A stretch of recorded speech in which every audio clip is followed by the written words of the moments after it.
Hello. Get him, Brian. Get him. First of all, we have to take a moment to appreciate the kitty. You can't hear her purring, but I can.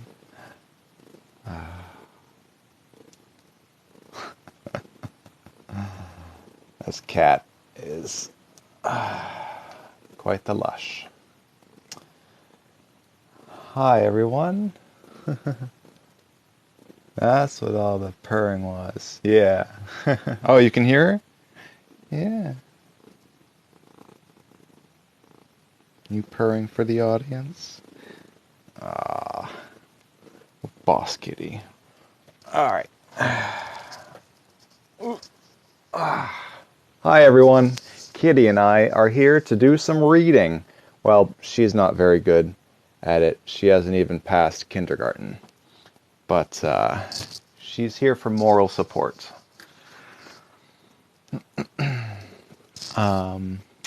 Today, aw, kitty. Today, I would like to do some reading from this new book I picked up from James Tabor.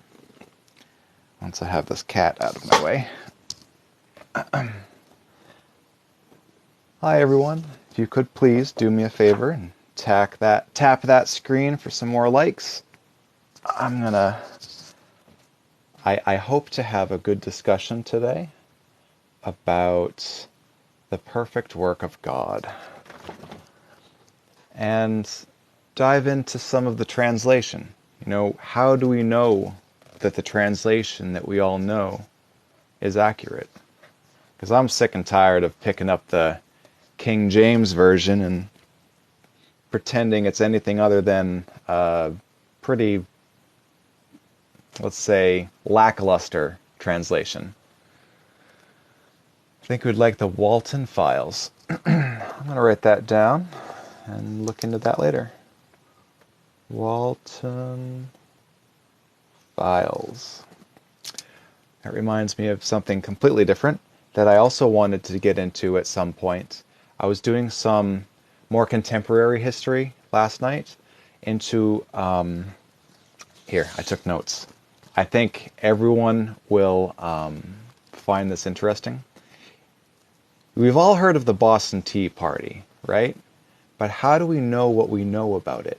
Well, just so happens, a guy named George Hughes, Hewes, is the only person that was part of the, let's call them, freedom fighters, the patriots, the rabble-rousers, who boarded the ship from the East India Trading Company and turned Boston Harbor into a big cup of tea. He was one of the people that they broke the casks and threw them overboard of all this tea. Millions of dollars worth of tea. Millions of dollars worth of, in today's time, worth of tea. And they all took a vow of silence, right? No one would talk to the press. No one would publish any works until everyone had passed by. Everyone was deceased, except for George Hughes. And right at the time of his death, right before or right after, I don't remember the details exactly, but 61 years after the event, this man, George Hughes, published a book by S.S. Bliss Publishing Company about his account from the Boston Tea Party in 1773.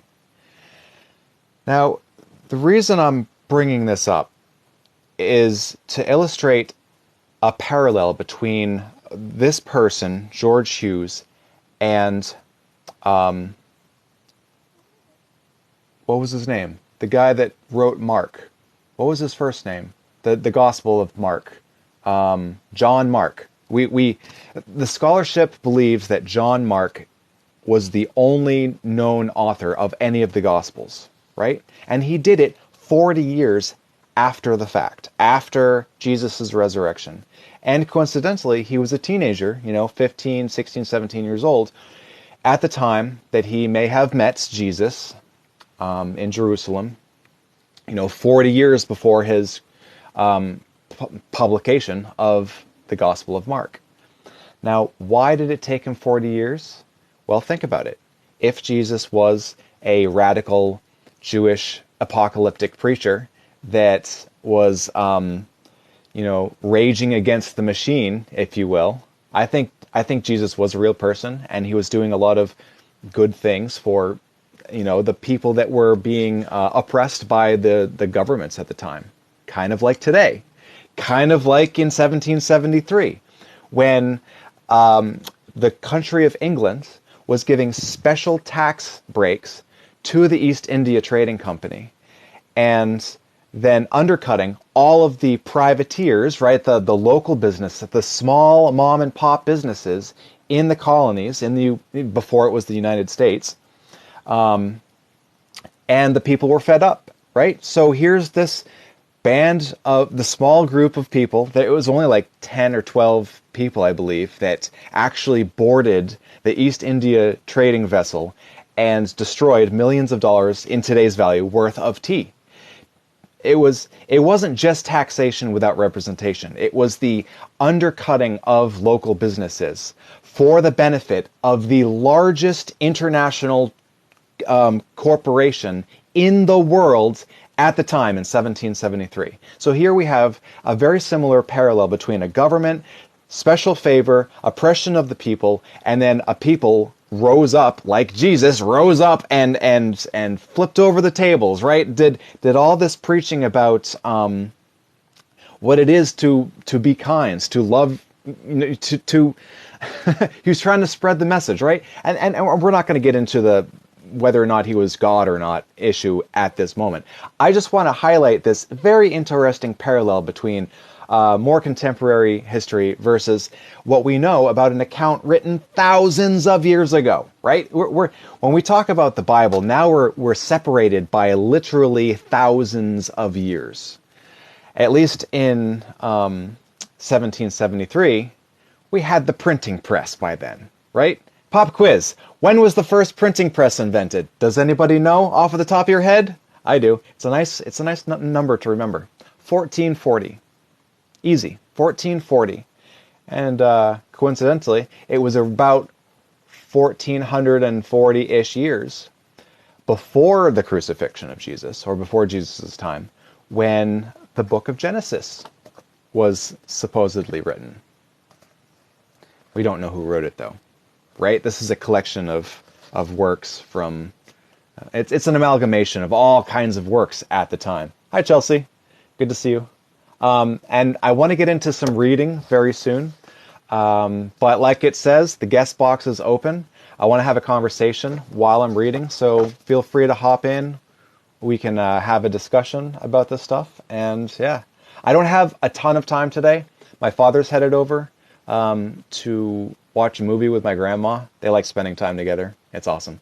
So I might need to run downstairs and help them fix the TV because they don't know how to operate this newfangled technology.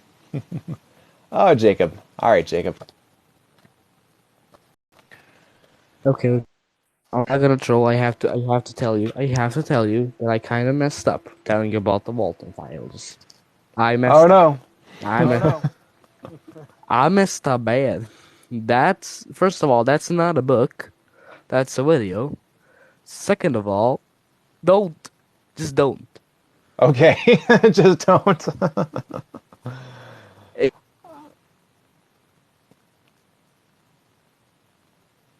Are you still there? Do you have anything else to add? Or just don't? it, oh yeah, FNAF. You know FNAF, right? You know FNAF, right? No, I don't. You know animatronics and stuff. Well, the Animatronic. video is disturbing. Okay. No. The video is it's disturbing as hell.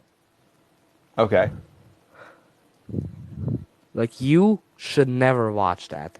You should just never. You never. Tell a child not to do I, something and they'll listen, right? Of course they will. They won't I'm telling you not to because I think you'll understand that that video will leave you traumatized for life. All right, you've heard it here, folks. Traumatized for life. Don't watch it. Anyways, can we talk about this cover? Because, this cover. Yeah, a Cover of the little book. spicy, huh? So, No, no, no. What's Adama, that in her hand? Wait, is his that the shoulder. apple from Apple and Eve? It The could be. apple? It could be. Yeah, this is why. Wait, what the hell? No, no, no. You don't. Wait, wait, wait. Somebody said, don't tell me what to do. I'm just telling you what to do because I don't want you to get traumatized. The video is so disturbing. Okay, well, with that, anything else before I continue, Jacob? Yes, yes. Ryan Reynolds, of course. And second, I just scored my first game. No, no. I just scored my first. How do you say it in your language? Like when you score a A, point in a basketball. win? No, no, no, Yeah, just a point. Two, I just scored my first point in the yeah. league for my club. In the All league. right. Nice. There you go. Well done. Yeah. Bulva basket on top. Keep it up. Anyways, I'm gonna hop off. All right, thanks, In Jacob. Chelsea, I'm working on it. I'm working on it, okay? I'm working on the Lisa thing. I'll be back. Yeah. All right. Be well, Jacob. I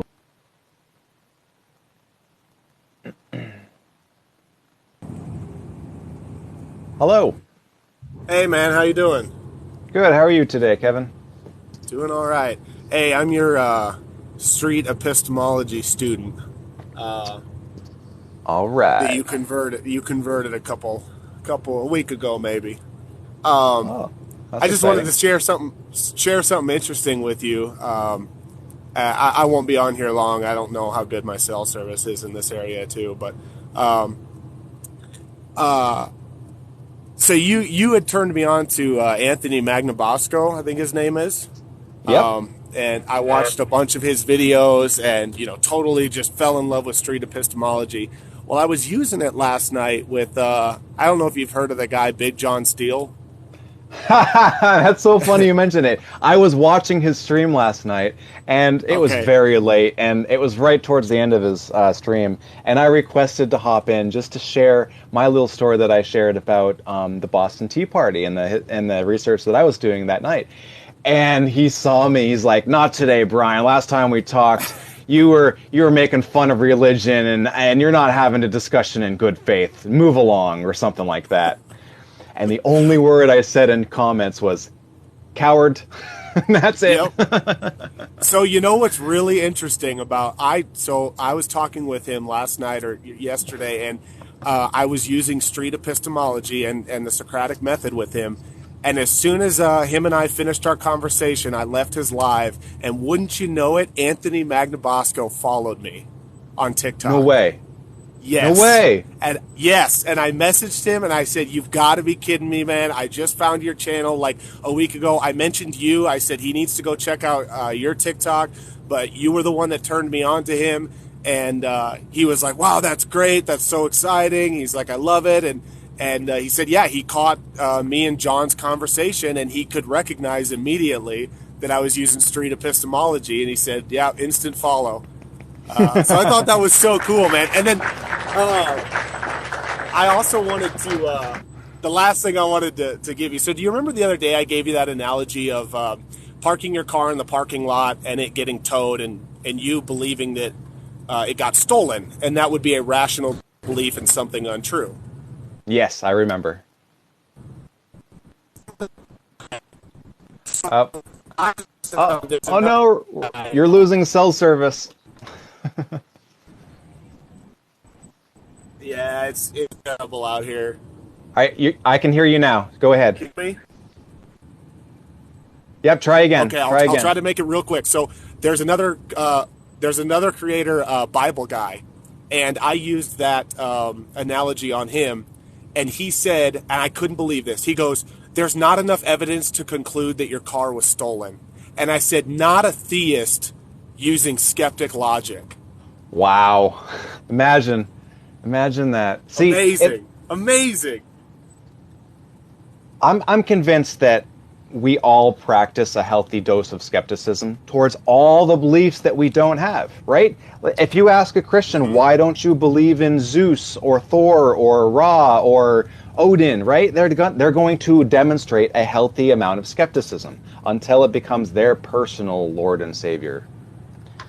Yep. He said, and you know what? It was crazy because I agreed with him. He goes, the only conclusion that you can come to is that your car is missing.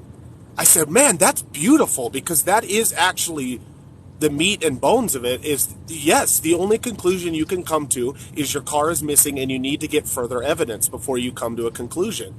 But it's like, how come you don't apply that same logic to your religion? And then he kicked me. So Bingo. yeah. All right, Brian, Yeah. that's all I have for you today, man. I appreciate it. We'll talk to you later.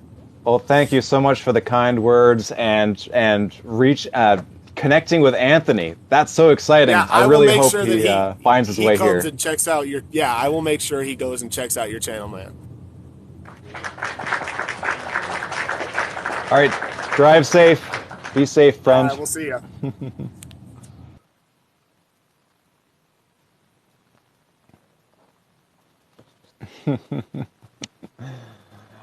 That's so exciting.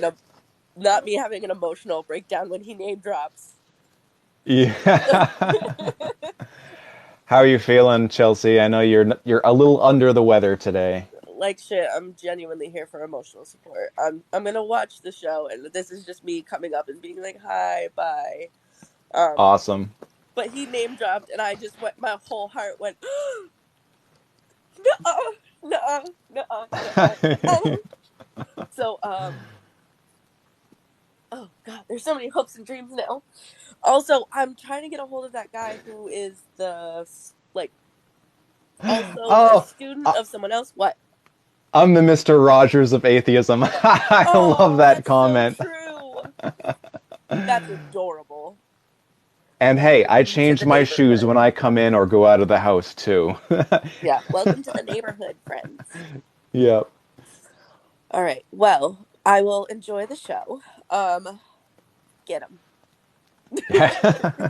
Well, I am so excited for this. I genuinely can't wait because I've been dying to hear the line by line. I'm so pumped. Me too. I've just barely cracked the cover, so I'm anxious to get into it. All right. With that, thank you for keeping an eye on the chat as my favorite moderator, and I hope you feel better. Go get some tea. And yeah, I'll talk to you soon. Thanks, Chelsea. Leaf be upon you all. Leaf be upon you all.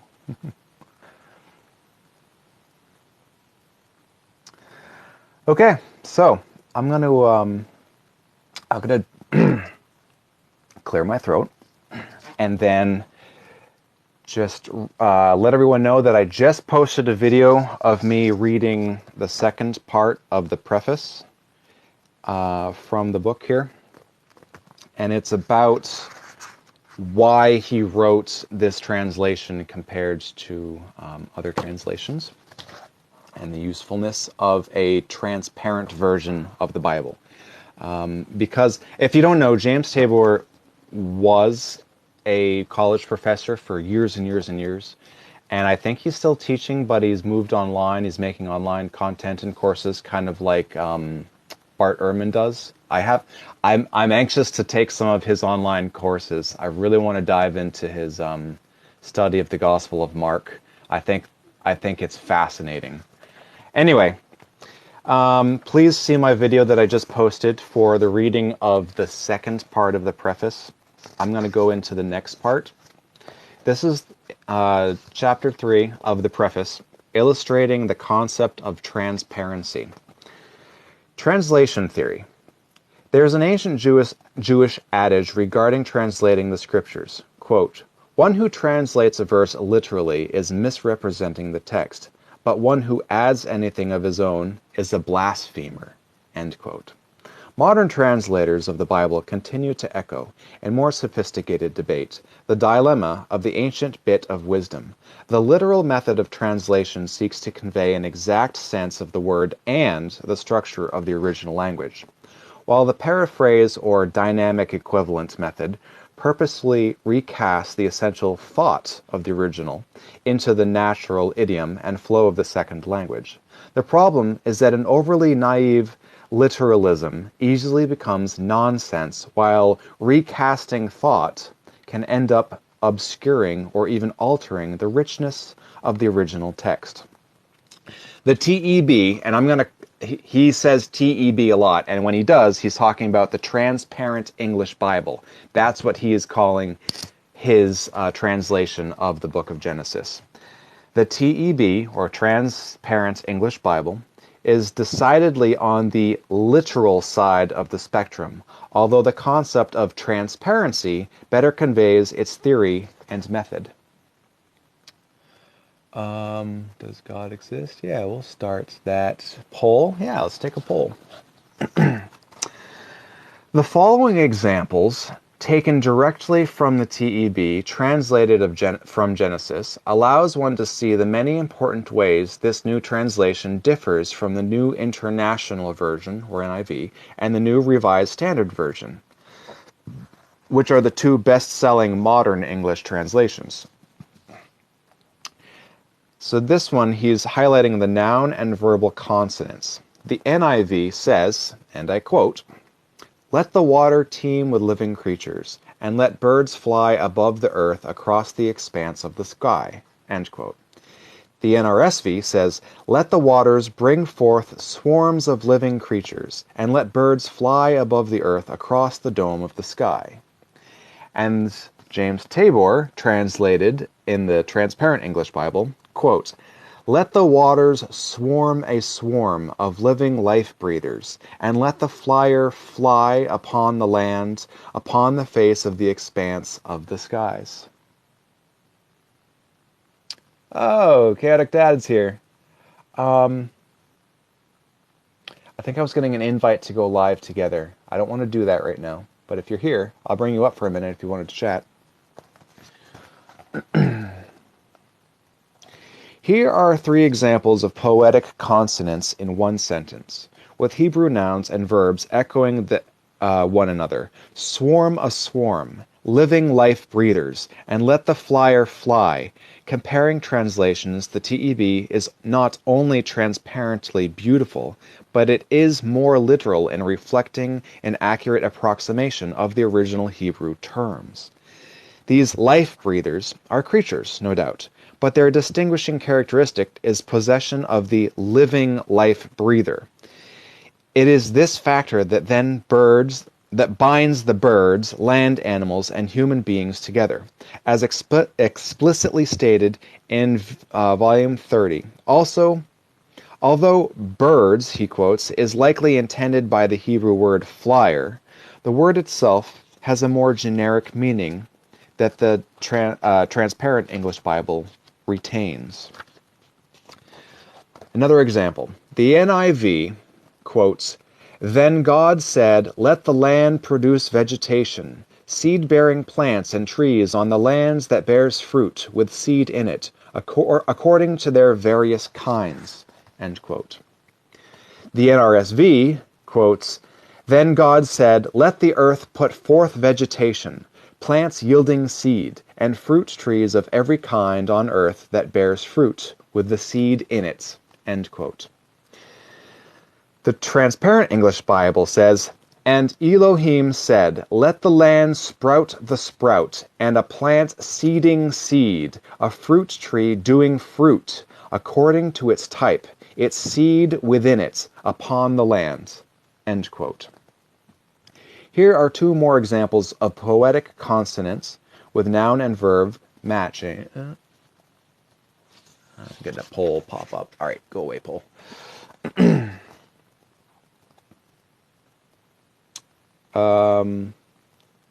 Here are 2 more examples of poetic consonants with noun and verbs matched. Sprout the sprout and seeding seed allows the reader to hear the original effects of the sound of the language.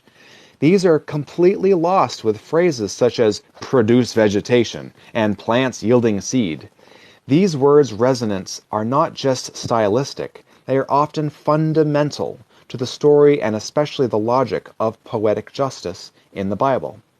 In Genesis 6:11 to 13, the Transparent English Bible, the earth is ruined through wickedness because all flesh has ruined it away. Thus God will ruin them with the great flood. This sequence of interconnected ideas is important to bring out the narrative signals of the text. The next example he uses is exactitude and precision. The NIV quotes, God called the light day, and the darkness he called night. And there was evening, and there was morning, the first day. End quote. The NRSV quotes, God called the light day, and the darkness he called night. And there was evening, and there was morning, the first day. End quote. And the Transparent English Bible reads, and Elohim called to the light day, and to the darkness he called night. And it was evening, and it was morning, day one. End quote. In Hebrew, something is named by literally calling to it or calling towards it, as if the name is being verbally thrown out at the object of the naming. One speaks towards another. Further, in listing the 7 days of creation, only the first day is designated with a cardinal number, day 1, while the rest are all ordinals, second day, third day, etc.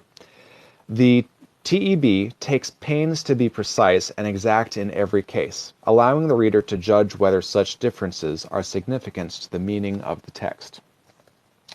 Another example. The NIV quotes, for this reason a man will leave his father and mother and be united in his wife, and they will become one flesh. The man and his wife were both naked, and they felt no shame. End quote. The NRSV quotes, therefore a man leaves his father and his mother, and clings to his wife, and they become one flesh. And the man and his wife were both naked, and were not ashamed. End quote. And the Transparent English Bible says, therefore a man will leave his father and mother and join to his woman, and they become one flesh. And the two of them were nude, the soil man and his woman, and they were not ashamed. Two different words are used in these various verses for man, and they should be differentiated. Also, there is no special word here that means wife. Hebrew does not use the term husband and wife, but rather man and woman. This term man, which is ish, ish in Hebrew, is simply made feminine by adding an a, isha, for the woman. In contrast, the second term for man refers to the one made from dust of the ground or soil. Most English translations ignore these important distinctions and thus deprive the English reader of the ability to notice or consider them. The NIV quotes, to the woman he said, I will greatly increase your pains in childbearing. With pain you will give birth to children. To Adam, cursed is the ground because of you. Through painful toil you will eat of it all the days of your life. End quote. The NRSV quotes, to the woman he said, I will greatly increase your pangs in childbirth. In pain you shall bring forth children. To Adam he said, cursed is the ground because of you. In toil you shall eat of it all the days of your life. End quote. The Transparent English Bible quotes, towards the woman he said, making abundant, I will surely make abundant. Your hardship and your pregnancy, in hardship you will bring forth sons. And to Adam, cursed is the soil on account of you. In hardship you will eat of it all the days of your life. End quote. The Hebrew word used for the punishment of the woman and for Adam is the same, namely hardship, referring to the distressful toil. The word should be translated consistently in parallel to show this correspondence. To vary English terms such as pangs, pain, toil, and painful toil misleads the English reader into thinking distinctions are being made when there are none, and has led to ideas about woman being inflicted with special pain and labor as a punishment for sin. The idea here is that both man and woman experience in their respective realms, bearing children and working the soil, an equivalent hardship.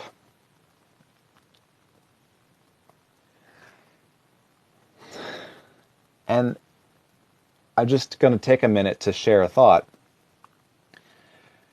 All translations are subject to this. How does the translator choose the appropriate word?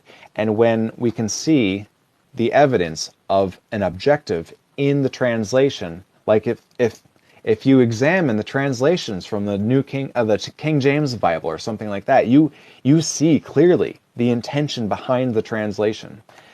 And it just boggles my mind when I hear people say, for example, that the King James Version of the Bible is the perfect work of God. No, it's not. It's a translation of ancient Hebrew text and Greek text. They hadn't discussed that previously, right? I don't know what you're asking. Anyway, moving on.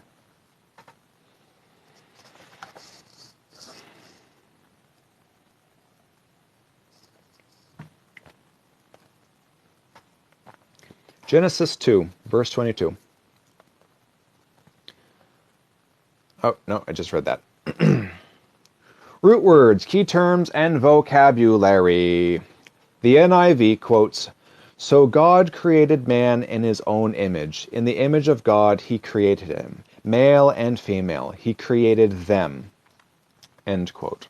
The NRSV quotes, "So God created humankind in his image. In the image of God he created them. Male and female, he created them." End quote. And the TEB quotes, "And Elohim created the soil man in his image. In the image of Elohim he created him. A male and a female he created them." End quote. The Hebrew words for man, a male, for humankind collectively, and for Adam, as the first man, is a single word, Adam. It comes from the word Adamah, Adamah, and means soil or red dirt. An absolute literal translation might be dirt man or dirt one, but in English, dirt carries a negative connotation, whereas soil is a noun. It's positive. The TEV seeks to preserve both the primitive feel of the term, as well as its connection with the ground or the soil. Thus, in chapter 3, verse 7, we read, "And Yhvh, YHVH, Elohim," I'm going to say Yav because I don't know how to pronounce YHVH. "Yav Elohim shaped the soil man, dust from the soil, and he blew into his two nostrils breath of life. And the soil man became a living life breather."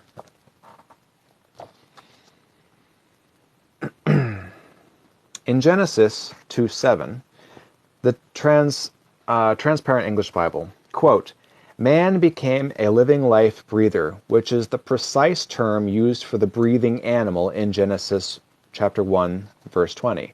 The NIV and the NRSV not only lose the idiom, but for the man they put living being, and for the animals they put living creatures, injecting an interpretive notion into the English that is completely absent from the Hebrew.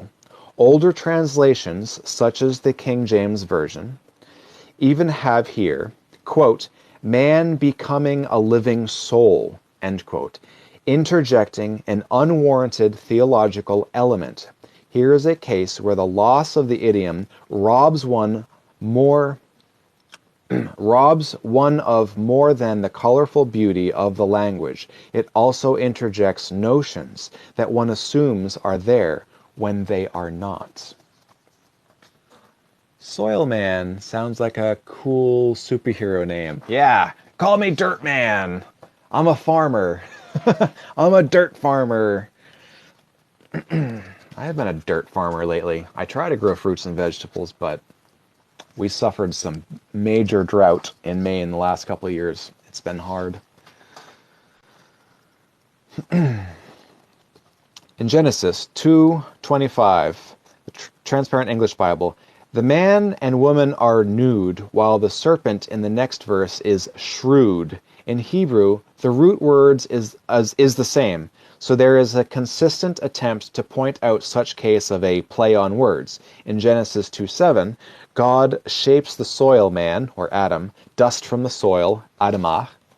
The root words are the same, and it is fascinating to see how this comes through in English, as God later curses the soil and sends the soil man forth to work the soil until he returns to the soil from which he was taken. From dust to dust.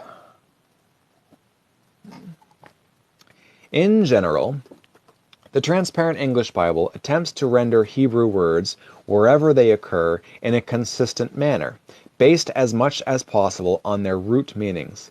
This includes tying Hebrew and Greek together. Conceptually, though, the Septuagint, the ancient Greek translation of the Hebrew Bible, obviously, there are contexts in which a word can have more than one meaning, but there is no attempt in the TEB to multiply English terms in an attempt to produce a complexity that simply does not exist in the original language. For example, in Hebrew, there are 7 different words for the various types of moral failure, translated in most traditional versions rather arbitrarily and inconsistently by such English terms as sin, iniquity, wickedness, evil, and trespass. The TEB tries to get at the root meaning of each term, whereas to miss the mark or err, to rebel, to twist or pervert, to be unjust, and so forth, and then consistently stay with that English concept so that the reader can easily distinguish between this complex of terminology. English is an incredibly rich language with dozens of words for any given concept, reflecting subtleties sometimes absent from the Hebrew. Idioms and figures of speech. In Genesis 2:16-17, the Transparent English Bible, Adam is told, quote, "Eating you shall surely eat," referring to all the trees of the garden but one.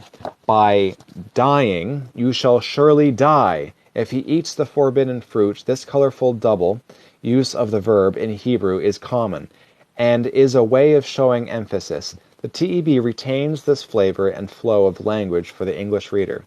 There is a refreshing oral quality to the text throughout. Many times the explanation, "look," is used in Hebrew to draw attention to a narrative.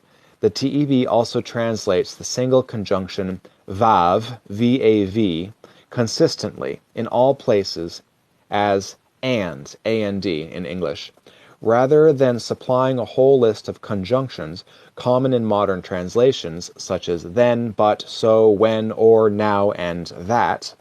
Although these conjunction ideas might be implied by the context of a given phrase or sentence, there is a wonderful disjunctive narrative flow in Hebrew. As one moves through the text with a simple repeated flow of the English word and, one has the impression that one is listening to a storyteller, moving in rapid-fire fashion from one vivid scene to another, allowing the hearer to paste it all together in his or her mind. The effect is rather extraordinary, as it is with the original Hebrew. This is pretty good read. I'm glad you agree. Throughout the TEB, one consistently encounters refreshing and fascinating idioms that are found in the original Hebrew. For example, in Genesis 29:1, we read, quote, "And Jacob lifted his 2 feet and walked toward the land of the sons of the east." End quote. The NRSV has, quote, "Then Jacob went on his journey and came to the land of the people of the east." End quote. While the NIV has, quote, "Then Jacob continued on his journey and came to the land of the eastern peoples." You see, it basically means the same thing, but it's not. It just leads me to wonder how many other concepts have been, let's just say, augmented to fit a narrative. I digress. Where are we?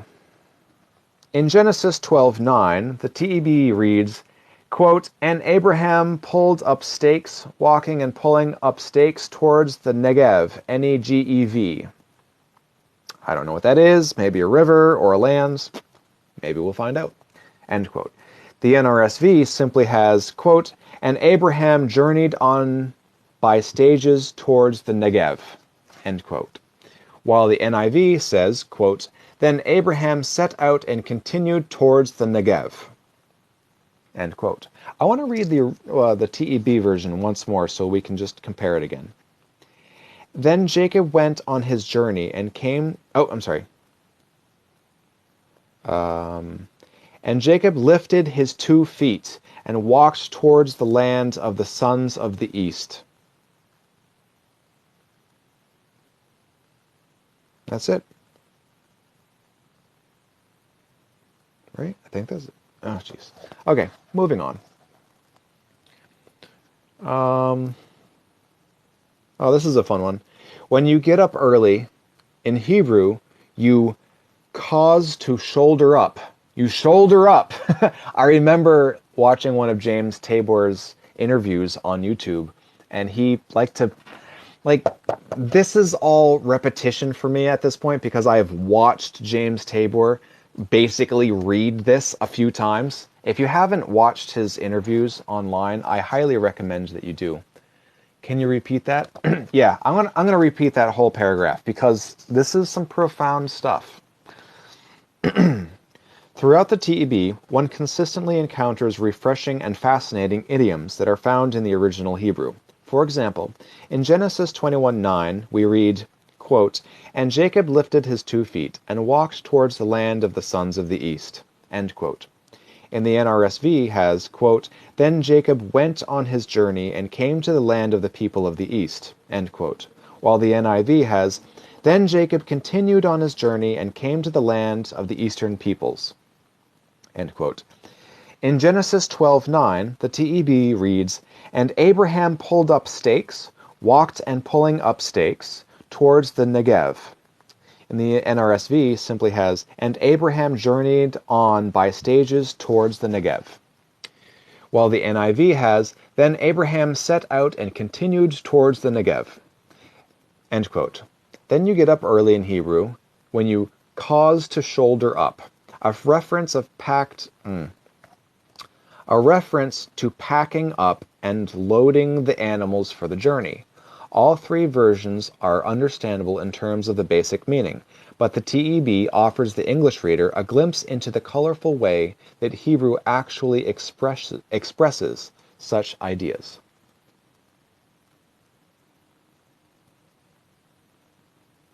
I was misreading one quote and comparing it to the other, but I think I cleared it up by rereading that paragraph. Thanks for asking me to do so. There are hundreds of such examples, almost on every page, and reading the TEB makes reading the Bible itself a new experience, even for those who are intimately familiar with the standard English translations. Quote, "And the nose of Jacob burned against Rachel." End quote.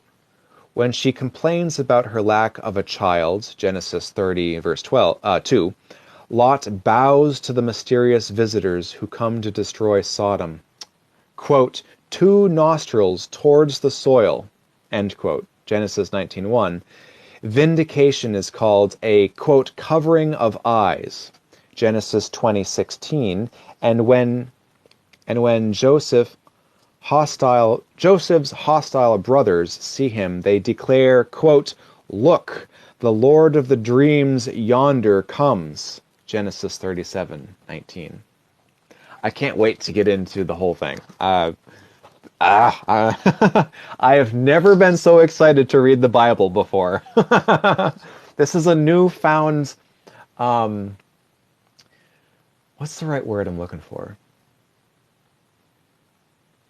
Obsession is in it. I'm not obsessed. This is not an obsession, but it's a calling. One might say a divine calling, but I just think it's piqued my interest. I fell into the mistake for a long time of not understanding what the Bible was, and just considering it almost like a monolithic collection of stories. Right? Here's this large attempt of people to try to just gather all these stories. And we know only what we know through our English translations, unless you're a scholar that can read ancient Greek or Hebrew, right? If you are a scholar, then you should be doing the translations yourself, which is why those of us who are not scholars are limited to the scholarship. And never before have I been so enthralled in learning the difference between the translations. That's what interests me. It's not so much the context, because I can examine the context and say, all right, here's a claim. The Bible says that Adam came from earth, right? Adama, the dirt man, the red soil man. But I'm not going to take that literally. There's no reason for me to take that idea, that claim, literally. It's allegory, right? In a sense, all right. In the sense that we are all made of stardust, right? We are all comprised. We are collections of the stardust that makes us what we are, right? We wouldn't have the micronutrients and the metals and the other building blocks that make us physically what we are if it wasn't for the stardust that we're all made of, right? So in that sense, we are literally creatures of stardust, okay? I think that would be a much more reasonable definition of where we came from than red dirt man. But I digress. Again. Rhythm and cadence. One valued feature of the TEB is its unusual cadence and rhythm. Reading it aloud, even in the case of what seems at first take to be an unfamiliar and mysterious English phrasing, results in a beauty and power that is unavailable in conventional English. The rhythm of the TEB is often staccato rather than smooth, with exclamations and disjunctives. One might call it primitive, but that assumes that conventional modern English is the best way to communicate. In fact, part of the staccato comes from the underlying oral nature of the original. There are, of course, places where we must attempt a bit of smoothing out, or where an idiom does not come over in English. But the aim of the TEB is to err on the side of the literal, allowing readers to experience the original language to every extent possible. The biblical text, at times, can be extremely repetitious, both in narrative style and vocabulary. Often, translators are tempted to smooth things out a bit, forcing the original language to conform more closely to modern English usage. Genesis 2, verse 23 reads, quote, "This one, this time, bone of my bones, and flesh of my flesh, this one will be called woman, because from a man this one was taken." End quote. In Hebrew, the feminine demonstrative pronoun, this one, is repeated 3 times in a single sentence. Genesis 11:6, TEB says, quote, "This they began to do, and now nothing is restrained from them for all that they have planned to do." End quote. Both the NIV and NRSV put, quote, "Nothing will be impossible for them," end quote, which is surely the meaning, and even much conventional English. But it removes the flow the flavor and flow. It removes the flavor and flow of the Hebrew text. The TEB attempts to be as consistent with vocabulary as good Hebrew or Greek usage allows. Genesis 27, verse 4 to 14, mentions the tasty foods of Isaac, quote, loves, end quote, 3 times. But the NRSV varies between food he likes and food he loves, although the Hebrew words are precisely the same, and either expression is fine in English. There is no good reason to translate a single word, even if it occurs a dozen times in a short context, by several different English expressions in an attempt to interject variety. Often, the very redundancy of the original text conveys a certain effect that is broken and lost by less precise translations. Yes, exactly. Why use one word when one word will work when we could interject as the know-it-all translators and use a bunch of different English words that basically mean the same thing, but you lose the translation. You lose the original context of the sentence, right? For what? For what? For the sake of injecting a personal narrative, right? So then the naive, ignorant English reader will read that text and, oh, well, it doesn't say that he loves the fruit. It says that he likes the fruit or he appreciates the fruit because that's what the perfect word of the Bible says. No, that's incorrect. That's a mistranslation. And that's why I find this fascinating. Again, assuming that James Tabor is doing as he claims and being honest and clear in his translation. I can only assume that because I am not a scholar, because I can't read the text myself without a tremendous amount of work. All we can do is examine the different translations from the authors that are claiming to be more or less accurate. And I ask you this, who was the original translators of the King James Version? Huh? Do we know? In fact, we know who it was. It was a bunch of let's not even go there. I'm sorry. I'm getting distracted again. Why use lots of words when few words do trick? Yes! Bingo! What movie was that quoted from? Please remind me. I know the quote, but I don't remember where it's from. Why use lot words when few words do trick? Oh, is that Steve Carell? The Office. Yeah, it was Steve Carell, wasn't it? Well, a really good show. I really like that show, especially with Steve Carell. Once he left, it was still good, but it lost the charm. That's what she said. I can hear downstairs my dad just got here. So I might need to step away from the camera for a minute or two to help them get the computer or the television going. My dad came to watch a movie with my grandma today.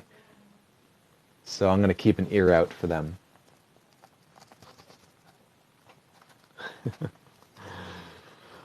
I love it. Why use lot words when few words do trick?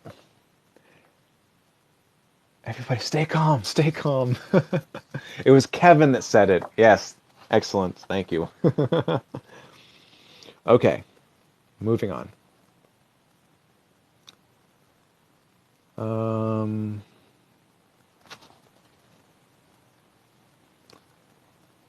I'm sorry, stay with me. I lost my place. There are many cases, especially in the Hebrew Bible, where the text is simply unclear, uncertain, or obscure. The tendency of a translator is to provide some solution or a kind of best judgment as to the proper meaning. The TEB takes quite the opposite approach. Where the original is uncertain or obscure, the English should reflect the same, remaining transparent for the reader and leaving open a range of possible meanings. I think there's value in that, right? Why conclude what you believe to be the best translation when you can just translate as clear or transparently as possible and leave it to the reader to decide? Well, that doesn't do so well when you're trying to use religion as a political tool, does it? But again, I digress. In Genesis 6:3, Yahweh declares, again, the Transparent English Bible translation, quote, "My spirit will not contend with man for an age, in that he also is flesh, so his days are 120 years." End quote. The meaning remains obscure, and possible variations of meaning are left for the footnotes rather than incorporated into the text. I'm going to read that again. "My spirit will not contend with man for an age, in that he also is flesh, so his days are 120 years. I wonder. I wonder what it means. I think Moshe would just give the best word salad ever. Yeah.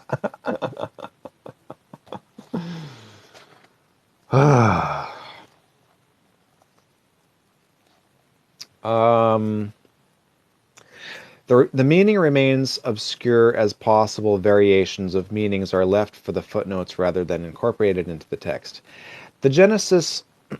In Genesis 4, verse 7, God says to Cain, quote, "There is not, if you do well, a lifting up, and if you do not do well, and the door is sin, a crouching one, and to you is his desire, but you shall rule over him."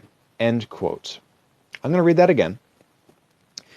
"Is there not, if you do well, a lifting up, question mark, and if you do not do well, at the door is sin, a crouching one, and to you is his desire, but you shall rule over him." End quote.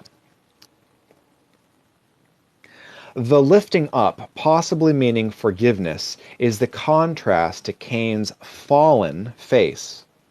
In the previous verse, the noun sin is feminine, which the verbal form, quote, "a crouching one," is masculine, making their agreement problematic. The phrasing in Hebrew is choppy and disjointed, with the reference unclear, but the essential possibilities are left open, with variations left to the notes. One of the most engaging examples is in Genesis 29, verse 20, where Jacob serves 7 years to earn Rachel as his wife. And according to the TEB, quote, "They were in his eyes as a single days in his love of her," end quote, which might imply the very opposite of the standard translation, quote, "but a few days," or "only a few days," the NRSV and NIV, respectively. Okay, again, to clear that up, the NRSV and NIV quote, "but a few days," or "only a few days." Where now I'm going to read the TEB again.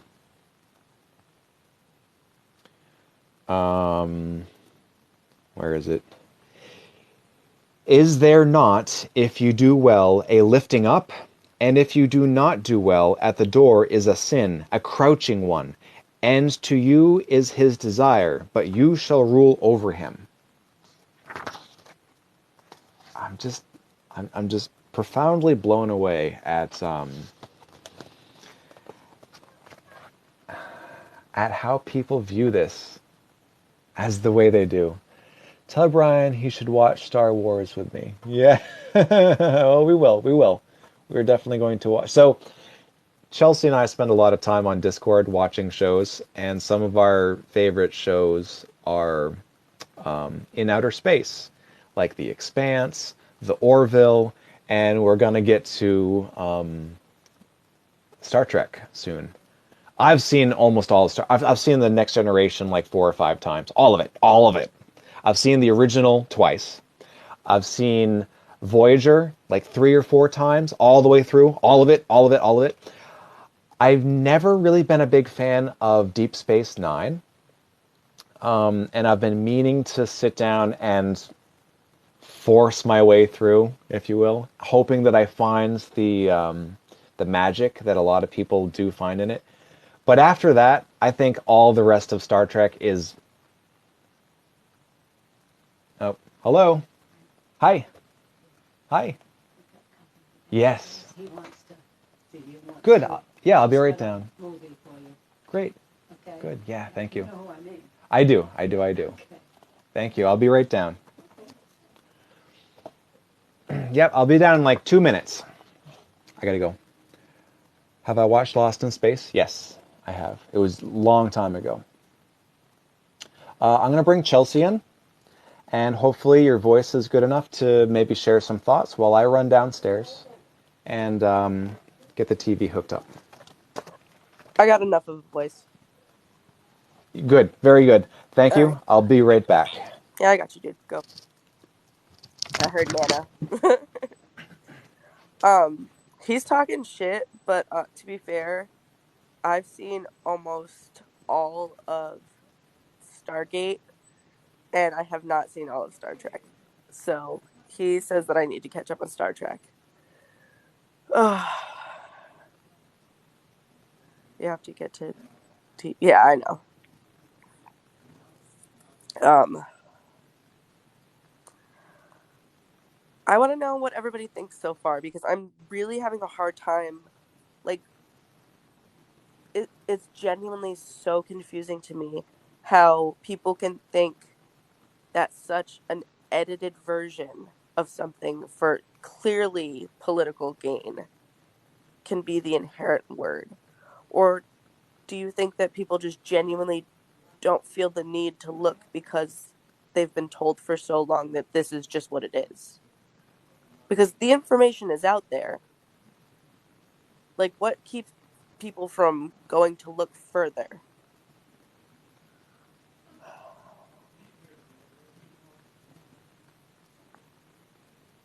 No one? Anyone? Come on, guys.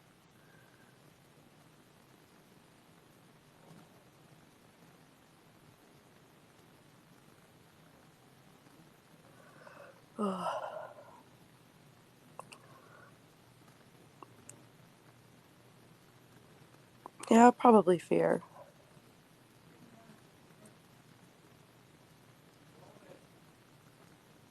It's not an interpretation, it's more of a translation. We have to remember that there were less words for things back in the day, which is why we talk about like the Greek and like they didn't have words for certain colors. It's not that they didn't have those colors, it's that they didn't have the words to describe them. So we didn't have the word they didn't have the words to describe things. The language was much simpler.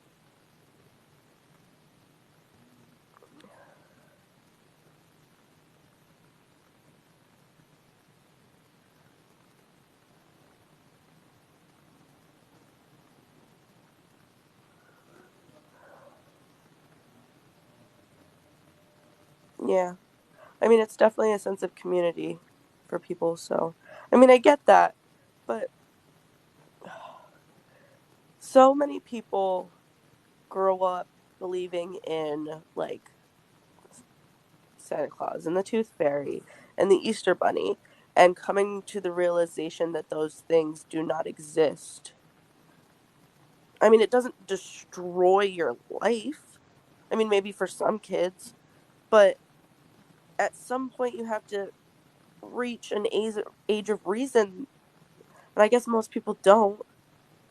But like knowing that people have lied to you before must be a reality, right?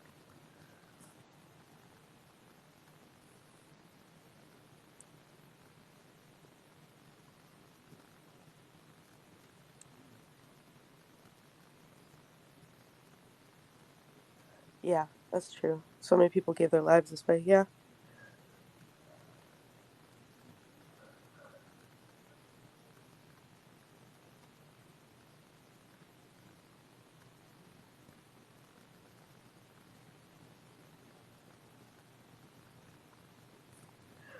I genuinely think that religion is just a really good way for people to not be held accountable. Because if you can always be forgiven, then there's never any sin. Or there's never any real like fault on yourself. You can always be forgiven, and you can always have a like connection with the big guy upstairs, and he'll always forgive you no matter what you do.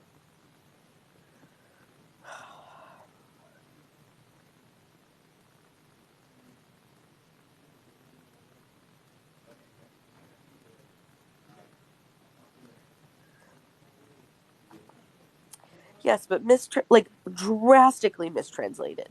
Drastic mistranslation to direct a story in a completely different direction from actual reality.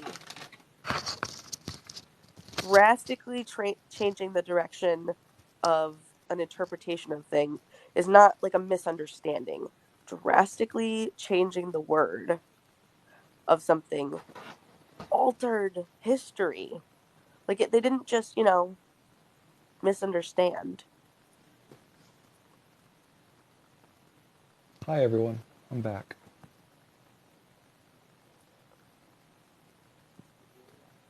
It's only bad in English. That's fair. All right. Shall we continue? I have a question. Yeah. What do you think so far as changing the words and having to use, like, how do you feel? Because, like, we know that there weren't certain words for things back in the day. It's that the language wasn't as, I don't know how to say it. Like, it wasn't as, I don't want to say the word advanced, but they didn't have words for descriptive terms. Like, they didn't have as many words for things. Like, it's not that they didn't have the color blue. It's that they didn't have a word to describe the color blue. Like, they just saw it as another green tone. You know what I mean? Like, it's not that it didn't exist. They just didn't have a word for it.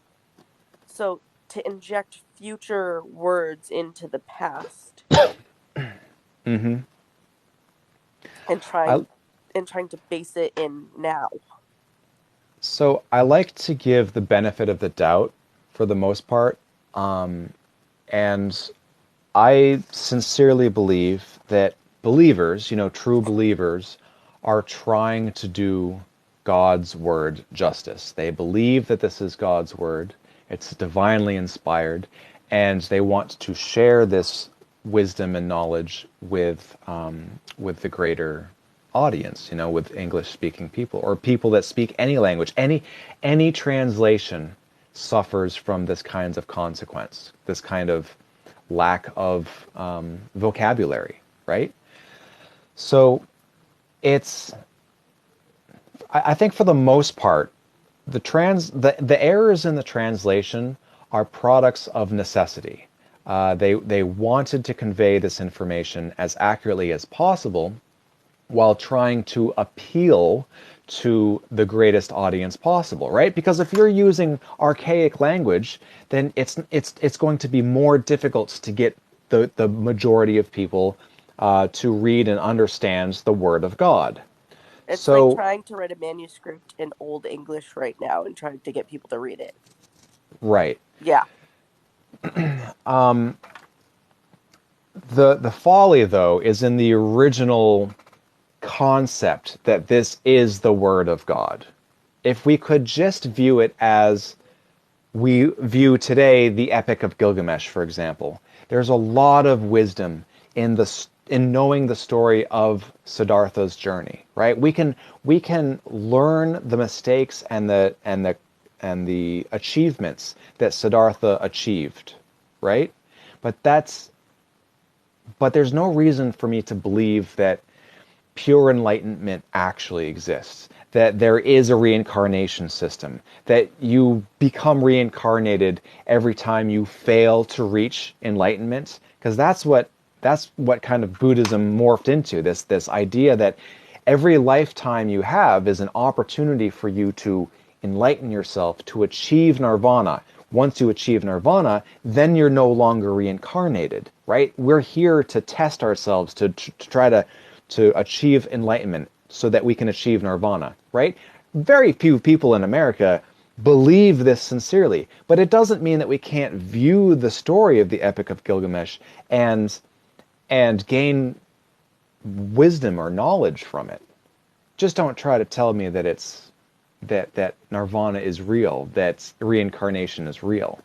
So as I'm sure we're going to find out in the story of Genesis, the concept of original sin, eating from the tree of knowledge, leaving the Garden of Eden, these are metaphors. This is allegory for the human experience. When we're children, we are without shame.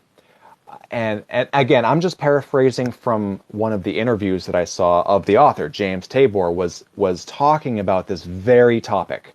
He said, before we reach the age of reason or the age of responsibility, we are without sin. We are without shame. When you examine the 3 or 4-year-old's child that escapes his parents, he's in the bathtub and he escapes and he runs outside and the neighbors see this naked child running around.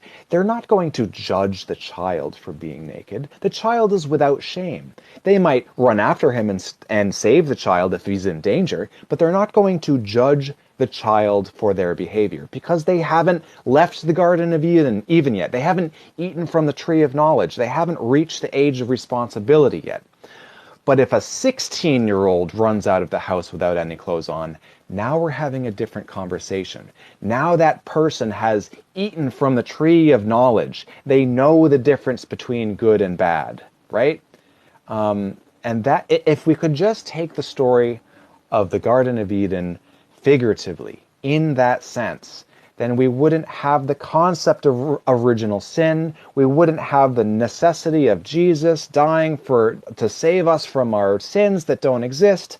I mean, this whole religion has been built off of a poor understanding of the original intent of the works. And that's what I'm hoping that we can achieve through this practice. When did you hear the story about me? What do you mean? Running outside naked at 16. Oh. On a different translation of the Bible. Yes, we're talking about the literal translation of anything in general, but the Bible in particular.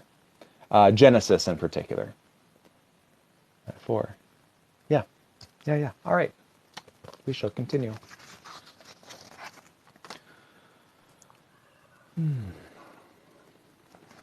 I'm gonna drop. I'll see you. Yeah, all good. Or if you want to stay in, just muted, that's fine too. That way you can hop back in if you want to get my attention. That seems fair. I'm gonna go to the other format though. Make me a the little panel tiny format. box. You can be the box. Can everyone see the text at the bottom where it says "Let's talk about it"? The guest box is open because I'm worried that it's chopped off. Someone said I can save you some time. There's no original sin in Hebrew. Well, that's what we're gonna get to. That's why I'm doing this. So I'll be clear. I'll be as transparent as possible. That's my understanding too. There's no original sin in the original Hebrew, right? And if there's no original sin, then the entire narrative of Jesus breaks down. There's no reason to sacrifice your son on the cross to save What? us from the sins that God put on us in the first place, right? When you lose that concept of original sin, the entire religion breaks down. Doesn't mean that you can't find, like I said earlier, it doesn't mean that you can't find value, wisdom, good teachings in these texts. But we should also be reading this Epic of Gilgamesh, the Tao Te Ching, the works of Confucius. We can find good wisdom and meaning in all of these texts, these ancient texts, as long as we're not taking them so literal. Oh, that reminds me. I hope you're still here. The guy, You mentioned Big John Steele last night. He had a guest on, and the guest said this. He said, "I try to take the Bible literally unless I'm forced to take it figuratively." And that's the problem right there. When you take the word literally until you have to, until you're forced to take it figuratively, that means that you want to believe this thing to be true. You want all these stories to be literal translations or literally happening. When instead, you have to approach every claim skeptically. God created man from the red dirt. Well, did he? I got a question about where their hands are placed. Let's not worry about it. I got questions, bro. All right. This is the last paragraph in this section, section 3 of the preface. Then we're going to get into section 4, the textual basis of the translation. And then section 5, special features of the Hebrew Bible. Then we have a reader's guide. It shows the actual page layout. And then there's section 6. I think that's the beginning of the translation. Yes, section 6 is the transparent English version of the book of Genesis. And then we're going to get into the literal translation. And then it goes all the way to the end. Yeah, and that's it. There's only 6 sections to this book. Then we get into notes. Lots and lots of notes. Notes upon notes. Many pages of notes. And that's it. And then about the author. James Tabor, PhD, 1981, University of Chicago, is a professor in the Department of Religious Studies at the University of North Carolina at Charlotte, 1989. Serves as chair of the department from 2004 to 2014. So for 10 years, he was the chair of the Department of Religious Studies. He was previously at Notre Dame and William and Mary. His field is Christian origins and ancient Judaism. Tabor has extensive field archaeology experience in the Holy Land. He has published 8 books and over 50 articles, has spoken at university, colleges, seminars, churches, and synagogues, and has been featured in over 20 TV documentaries. So, he's no slouch. Okay. Finishing up section, 3. Theological and ecclesiastical vocabulary. Say that word 10 times fast. Oh, I'm sorry.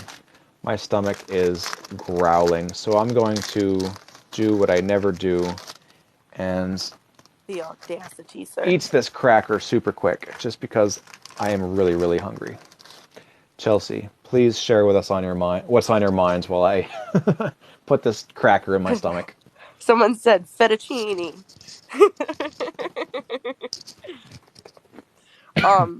I want to know if anybody in the chat has seen the show 1899, because it kind of looks like it might be our speed. And I really want to know if anybody has seen it and if it's good.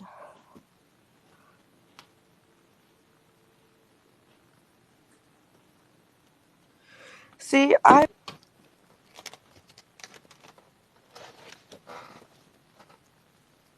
You what? I just always believed it because that's what I was taught growing up. And I said, I believed things that I was taught growing up too, until I found out that my parents weren't as smart as I thought they were, and they lied to me a bunch. Well, remember, Did you know they were that lied little to, too. fairies don't take teeth from under your pillow? Yeah, imagine. Did you know? Did you know? All right, theological and ecclesiastical vocabulary. Most modern translations are intended for liturgical, there's another word I can't say 10 times fast, liturgical and devotional use as incorporate a whole range of theological vocabulary that is far removed from the original historical and cultural context of the text. In other words, It's the not ancient text logistical. it's not liturgical. No, I don't know that. In other words, the ancient text is made to serve our traditional assumptions and modern premises rather than the other way around. Surprisingly, a long list of comfortably familiar theological terms, so common to all English translations, do not even occur a single time in the original Hebrew. And therefore, in the Transparent English Bible, the TEB, atonement, sanctification, covenant, soul, angels, church, redemption, salvation, and so forth. For example, the word atonement comes from the Hebrew verb to cover, and wherever one is burying a corpse with dirt or symbolically covering sins with the pouring out of blood, the same term is used. See Genesis 6:14, where Noah's vessel is covered with pitch. The English word soul carries with it concept of human uniqueness and even immortality, in contrast in the Hebrew term that can refer to an animal and even a human corpse in Numbers 6:6. The words translated angel. I'm sorry, what? Yeah, so there's basically no word for soul. The word soul is an English evolutionary term that somehow conveys the meaning of immortality that was never intended in the original text. The words translated angel, simply meaning a messenger, and the same words in Hebrew or Greek are used for messengers of all types. So, by that By that definition, logic, the lady that brings the mail to my mailbox could be an angel. whoa. Maybe I'm an angel conveying information. I'm a messenger from me to you, from James Tabor to you. I am an angel. I just had a lot of thoughts about pigeons. Yeah, a free messenger pigeon. Angel. Right? What about all We're the doing owls in Harry science. Potter? Angel.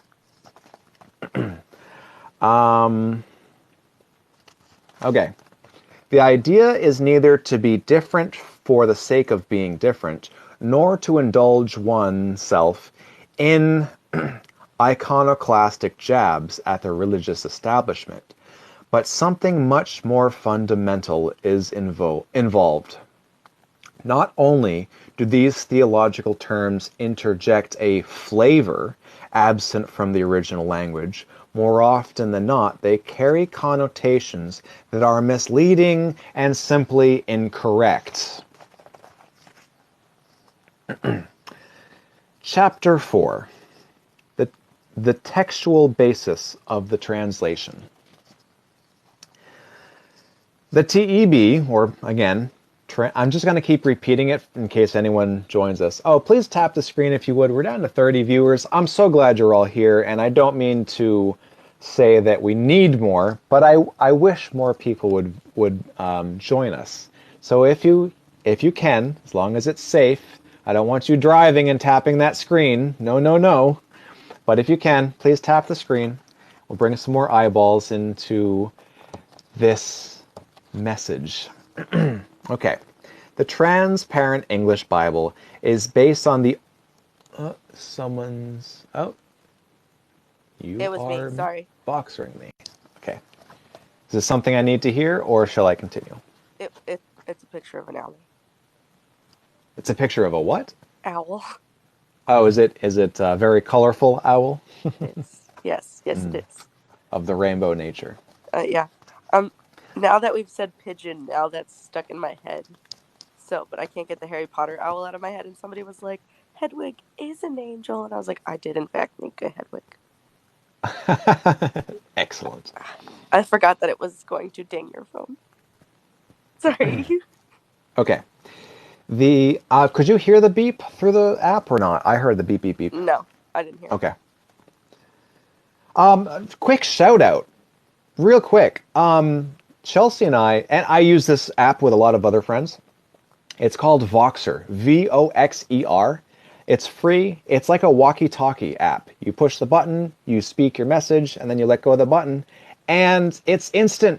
It's amazing. It's a really useful app that I appreciate, and I use it a lot. So if you're looking for a different form of communication besides calling, texting, then I recommend Voxer as a very handy voice communication application. Not only that, but we get around the Android to Apple bullshit much Yep. easier. Yep.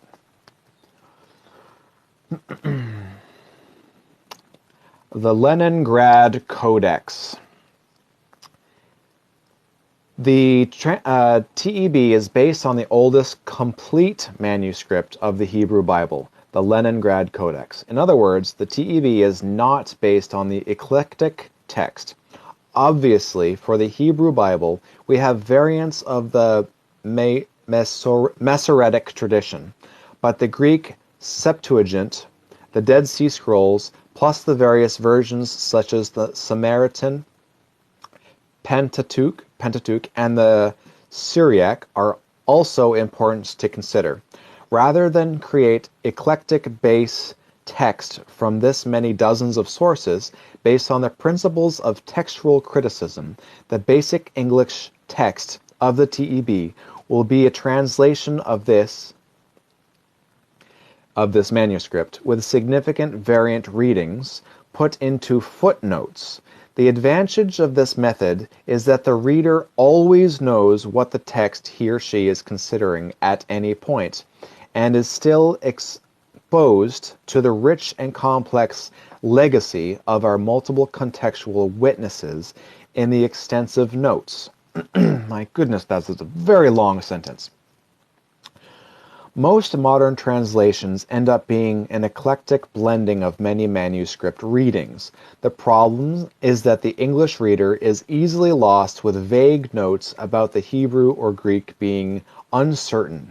The resulting translation labeled as conjecture, or references such as, quote, other ancient authorities read, end quote, without any specifics. I can't with you. Oh. The TEB method is as clear as it is simple. All significant variants are cited in the notes. Once again, the TEB offers the reader access to textual matters usually resolved by the translators and embedded without the sufficient explanation in the resultant English text. And that is the end of chapter 4.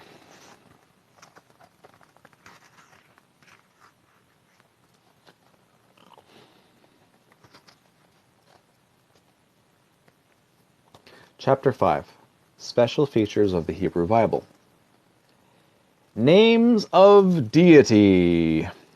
Most modern translations, in keeping with traditional prohibitions against pronunciating the name of God, have adopted a complicated and confusing system of translating the names and designations of deities in the Hebrew Bible.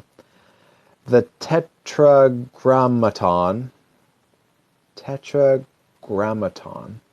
Yahweh, is thus translated Lord in all capital letters. All right, I need to read that again. The Tetragrammaton, Yahweh, is thus translated Lord in all capital letters. The problem with this practice is that it then creates confusion with the Hebrew term Adonai. Excuse me.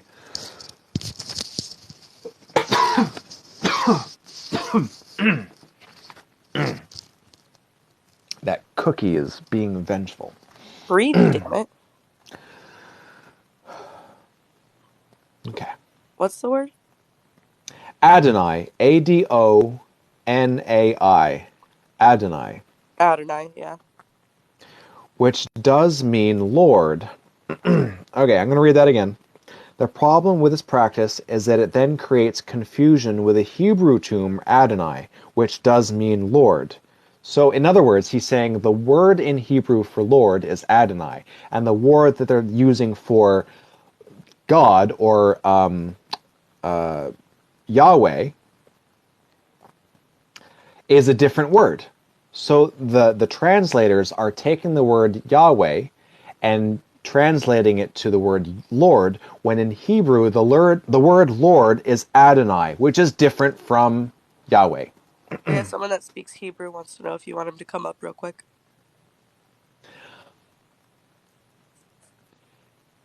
Yes, but no. Yes, I want to hear what you have to say. I'm going to bring you in just a second, but I want to read the words of James Tabor as they are written. And Yeah, if you finish want your to, story kind of thing, yeah. yeah, if you want to add your thoughts or critique, I am interested in hearing that. I just don't want it to be a distraction. But yes, come on in.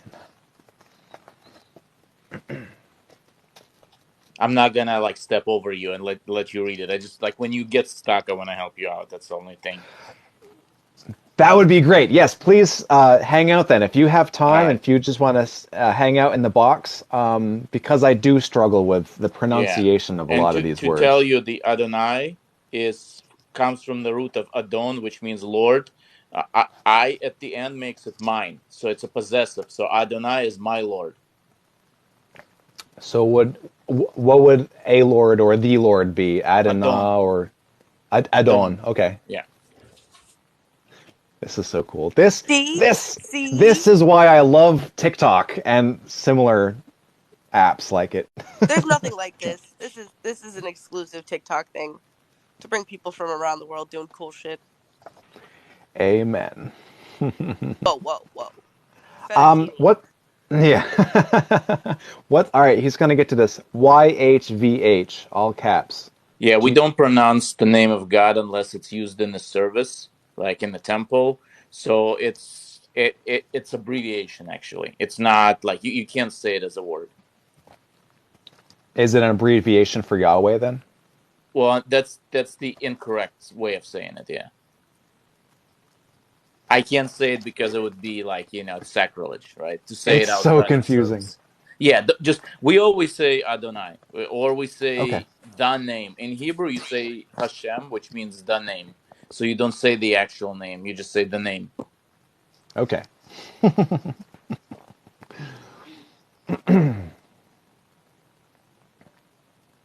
The problem with this practice is that it then creates confusion with the Hebrew term Adonai, which does mean Lord, but like you said, it means my Lord.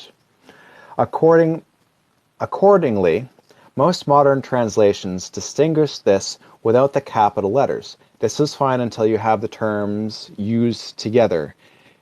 YHVH, Adonai, which would then become the nonsensical Lord, Lord, capital Lord, lowercase Lord, end quote. To address this redundancy, the translator in such cases opts for God, all caps God, for YHVH, capital YHVH.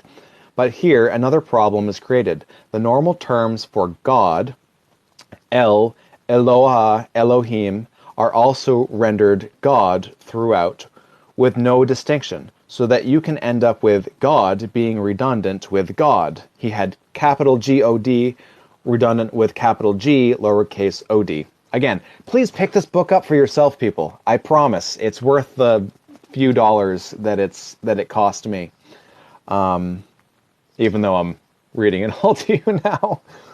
I'm not going to read the entire book of Genesis to you, but I do plan on recording myself doing this comparative analysis between the transparent English Bible of Genesis and then the King James Version and the New American Standard Version, which is due to arrive any day. It might be in my mail. The angel may have brought it to my mailbox, and I haven't just gone to get it yet. Or the breath, right? Like there's some distinction there. Yeah, the angel thing is always hilarious because I get in a lot of debates with people about it because melech just means messenger, and any human is a melech also. And it gets like in there's one chapter where Yaakov and Esav exchanging messengers with each other, but it still uses the word melech. So in English Bible, it's translated as angels. So it means like two humans are using angels to negotiate in the middle of a conflict. Wait. I'm serious. That's how it's written. Can you imagine trying to explain this to someone like years and years later that like they were just so wrong and they created this whole religion around this completely wrong translation, and they created little tiny cherubs, and they were talking about was people the whole time? Like years and years and years, like trying to explain this to someone later. Oh gosh. Moving on. If Adonai is also... the simple solution is to reflect in every case the Hebrew term actually used without attempting translations that only further confusion. So in the TEB, you will find written in all caps these special names or terms for deities. YHVH, or Yahweh, or Jehovah. YAH, shortened from YHVH. Adon, or master, or lord. Adonai, the plural of Adon. El, Eloah, and its plural Elohim, the terms for God. Ilion, most high, and Shaddai, breast, or protector, destroyer. Could also be mountain. El Shaddai can be easily translated as God of the mountain, which is Yeah. because I'm going Shad means mound. to make myself big for a sec, and then if you wanted to take a screenshot of this page, I think this might be interesting to some of you. I think it's Yeah. backwards, my friend. One correction for what he said about Sorry. Elohim. Elohim is not plural or singular. It's a word that doesn't have a difference between two. So like moose, right? In English, or fish. You could be used both plural and singular. So same way for Elohim. So you can't say it's plural or singular. You have to look at the context. Yes, context matters. And who knows? Maybe you're mistaken. Maybe he's correct for ancient Hebrew. Maybe it's changed On since it's then. I'm talking from the ancient perspective because it's used with judges in the court, and you could say it for single judge or for full court of judges. That used both ways. Come on, rotate, rotate. There we go. Get it right. Close enough. All right. White space. Let's talk about white space. The TEB is not divided according to standard chapters and paragraph As a division quick common in all other major English translations. as a What's quick that, Chelsea? reminder for everyone, can you just remind us what the three books are comparing? So the one he's written himself and what they're comparing the other two books to. The King James version. Oh, no, I think you're a little mistaken. So, James, yeah, welcome to anyone who's new to the live. I'm reading from James Tabor's book, the Book of Genesis. This is his translation. He calls it a transparent English Bible of the Book of Genesis. And he uses a lot of examples from other popular Bibles, such as the NIV and the NRSV, whatever it was called, as comparative, as a bit of a comparative study. But we're basically through all of that. I've just been reading the introduction and the preface to the actual translation of the Book of Genesis. So I'm finishing up the very last chapter in the preface, and then we're gonna I'll probably I'll read a couple pages of the Book of Genesis in James Tabor's translation, but I think I'll probably restart the live at that point, and I want everyone to come back, and maybe we'll get some more viewership and have a larger discussion on the usefulness and importance of translations in general. Okay. Hebrew manuscripts contain special gaps or white spaces in the text. They are found in every book of the Hebrew Bible except the Psalms. Such divisions are very ancient and are also found in the Dead Sea Scrolls, dating from 200 BCE. These are of two types.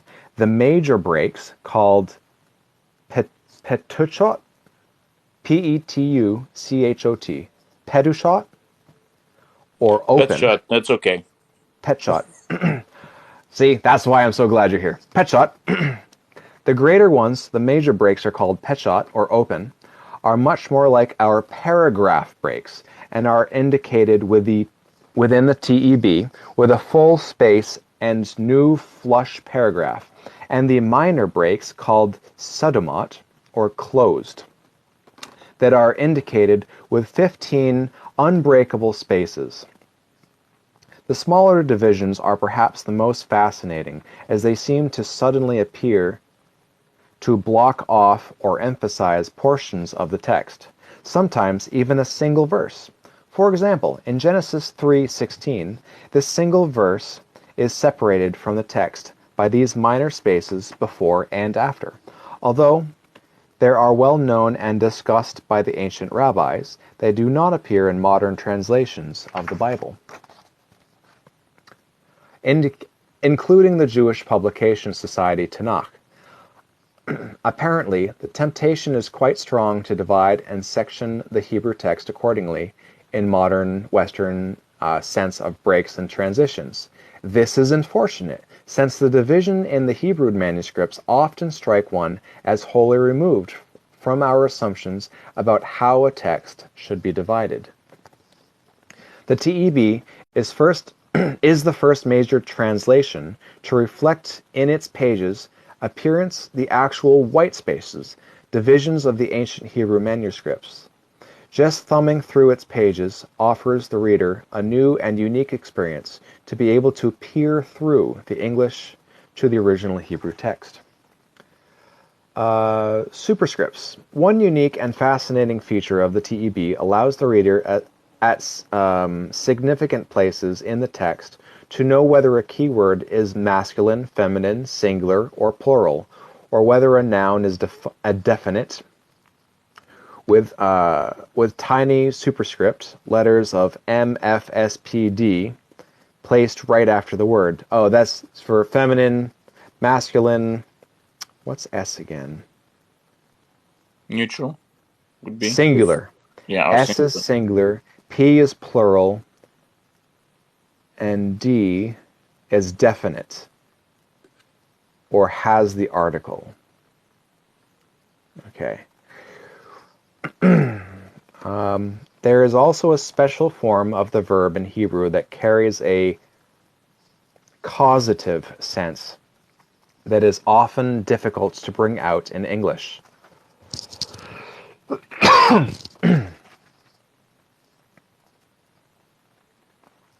These occur very often on just about every page of the Bible. In other words, the idea is not just that one did something, but that one causes this or that to happen. The TEB puts a tiny little subscript, C, right after the main stem of the verb to indicate it carries the causative sense. For example, in Exodus 1:16, the verb to die is in the causative sense. Accordingly, we put, quote, and you will make him die, and then it'll be impossible for you to see, but after the word die, there's a tiny little C, which indicates it's causative. The little superscript flags you that the verb is in the causative form. These tiny subscripts can make a crucial difference in interpretation, or expose the reader to an aspect of the original text that would otherwise be completely lost in English. For example, in Genesis 4:7, quoted above, the sin at the door is feminine, while the one crouching is masculine, indicating that one is not a modifier of the other, and if you do not do well, at the door is sin, F, meaning feminine, and crouching one, M, is masculine, and to you is his desire, but you shall rule over him, end quote. How to make sense of this difficult text remains open, but the reader is at least provided with the grammatical facts available to someone able to read the Hebrew text. Then there is the matter of the English pronoun you, you, which can be either singular or plural. In the TEB, you can tell in an instant anyone the context does not make it absolutely clear whether you is plural or singular. For example, how many people know whether the 10 commandments, lit in Hebrew, the 10 words, are you, singular, shall and shall not, or you, plural? In other words, are they addressed to each individual or to the group? Take a look. In the TEB, you can immediately see what is the case.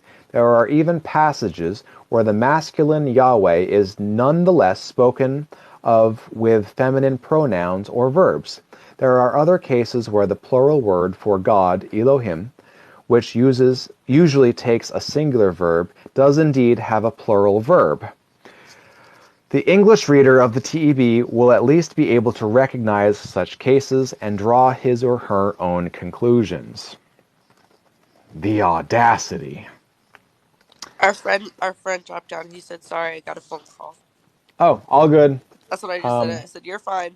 I was gonna say, "Whenever you're good, just come back," but my Yep. my phone didn't like me.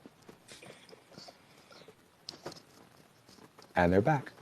Hey, sorry, I had a phone call. Hey, no worries. We work as a team here. Yeah. I read, Chelsea does the management, and you help with the pronunciations and clarity. Yeah, I think one thing it missed when he was talking about the structure of the text is the original text doesn't have, there's no capital letters, there's no punctuation, there's no breaks between lines or anything. Like, you don't, there's no books or chapters or verses. That was invented much, much, much later. It was just a scroll on the parchment with plain text, and that's it. Yeah, a block of text, a Yep. wall of text separated by the white spaces, which is what we talked about earlier. That was their form of punctuation. Yeah, you needed a person who knows how to read it and explain it to you. Otherwise, you had no idea how to interpret it. And do you remember learning the history of the the profound idea of translating the Bible into a language that the common person could read? Before that, Sacrilege. it was the priests and the rabbis and the translators that held the keys to the doors of salvation, and you just had to trust me, bro. Just Yeah. trust me, bro. And the biggest part with translation that most people miss is it's idiomatic language, right? When you go in so far back, the words don't mean the same thing now that they meant there, and the collections in the sentence even less.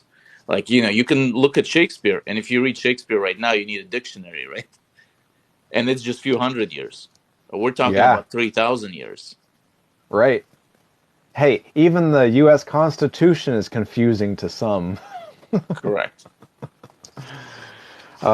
Language. The I'm fascinated by language. I wish I spoke more languages.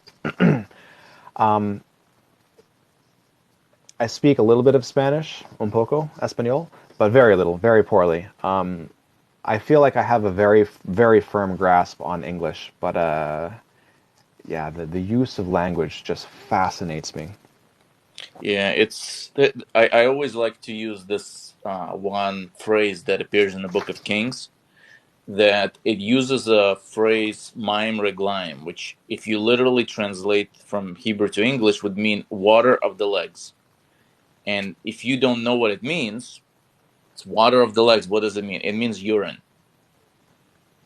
So if you don't know, how are you going to translate something like that? It's impossible. Right. Yeah. And all the books are written like that. You need somebody to explain to you what you're reading before you're translating. And unfortunately, there's a lot of times malicious, intentional change of the text. So translation doesn't match the original text at all. It's changed to fit something else in.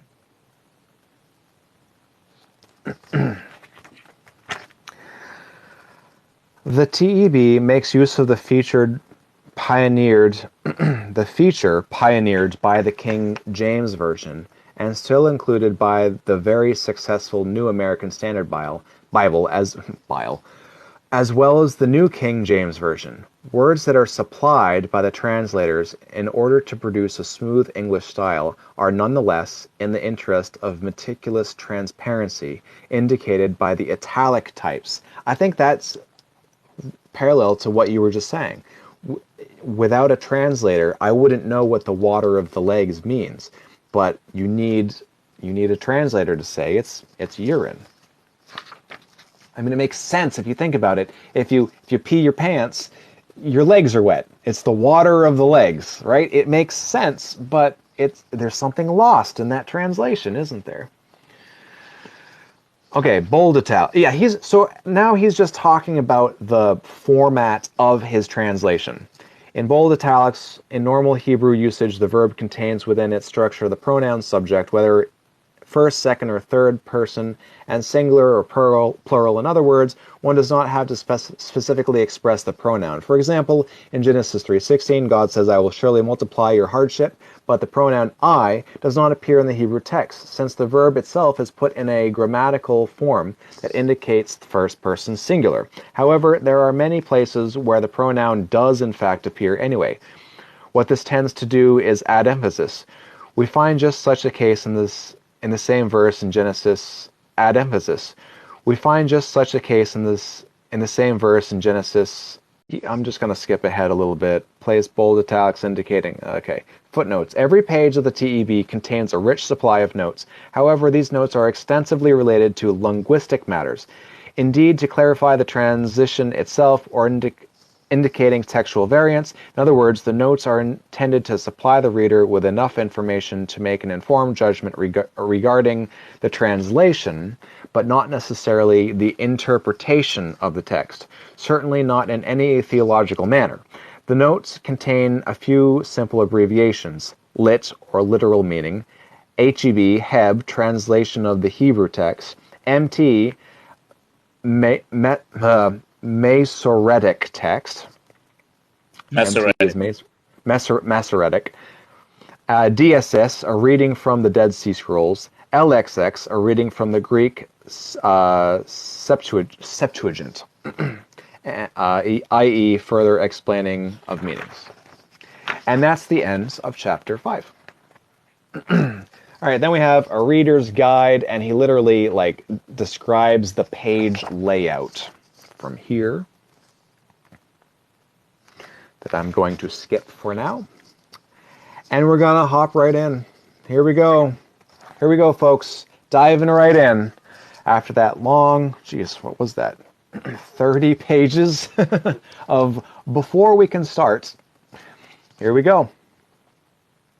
The transparent English version of the book of Genesis, according to James Tabor.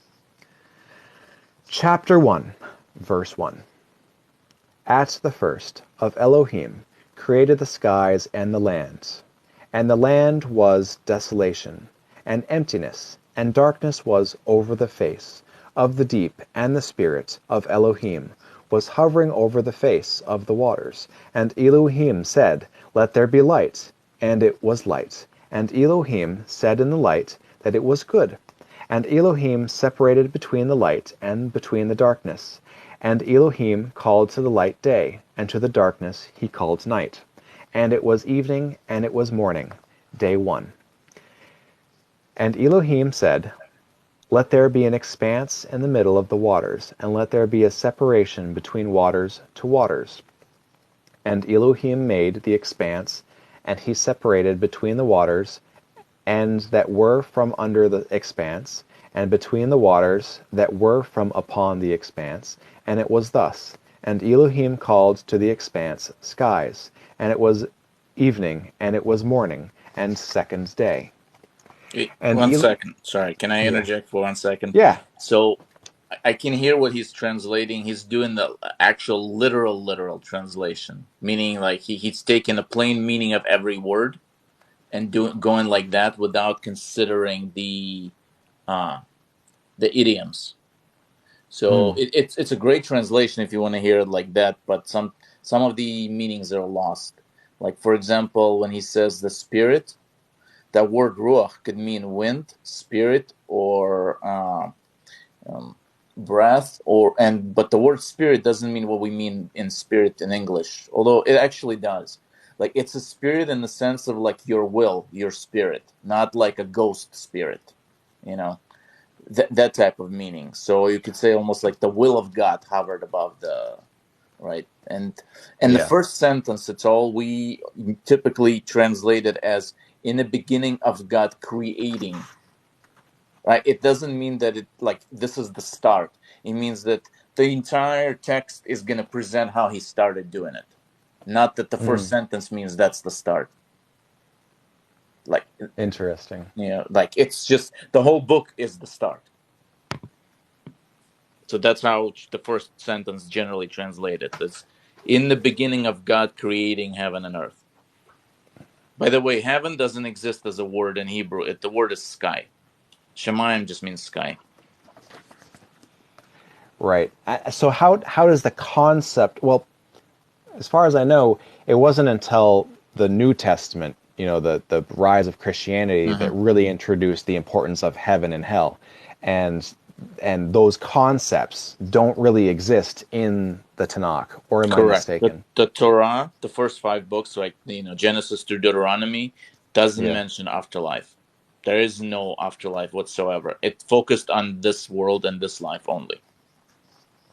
Can I ask you a question? Sure. What do you believe as far as I'm agnostic on afterlife. you're agnostic enough to what? On afterlife. You're I don't. agnostic to an afterlife. Okay. Yeah, I don't know what will happen. What about the concept of sin? So sin has 5 different terms in Hebrew. In English, it's one word. In Hebrew, it's 5, and they depend on what you like. Intentional, unintentional. And intentional could be in the way of like you contemplated it before you did it, versus you just did something and then thought about it, versus you did something and never even considered it and never knew that you did it, right?